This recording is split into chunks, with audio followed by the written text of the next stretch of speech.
കടുതുരുത്തി മണ്ഡലമാണ് നമ്മൾ അനലൈസ് ചെയ്യുന്നത്. 11 ലോക്കൽ ബോഡികളുണ്ട് കടുതുരുത്തി, 11 പഞ്ചായത്തുകൾ ചേരുന്നതാണ് കടുതുരുത്തി മണ്ഡലം. അതിൻ്റെ വോട്ട് നോക്കുവാണ്. UDF ഒരു നല്ലൊരു മാർജിൻ ഓൾറെഡി എടുത്തിട്ടുണ്ട് കേട്ടോ. UDFന് 53,000 വോട്ടുള്ളപ്പം 40% വോട്ടുണ്ട്. LDFന് 30% ഉള്ളൂ, 40,300 വോട്ടേ ഉള്ളൂ. അതേഴ്സ് മറ്റുള്ളവരെല്ലാം 20,000.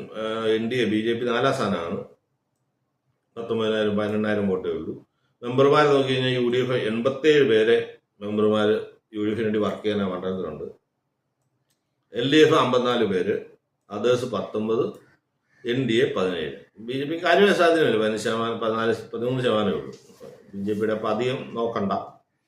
മത്സരിക്കുന്നത് നോക്കുകയാണെങ്കിൽ ഇപ്പോൾ സിറ്റിംഗ് MLA UDFന്റെ സീറ്റാണത്. മോൻസ് ജോസഫ് തന്നെയാണ് മത്സരിക്കുന്നത്. കേരള കോൺഗ്രസ് മാണിക്ക് നിർമ്മല ജിമ്മിയാണ് LDF, BDS ആണ് BJP ആ സീറ്റ് കൊടുത്തിരിക്കുന്നത്.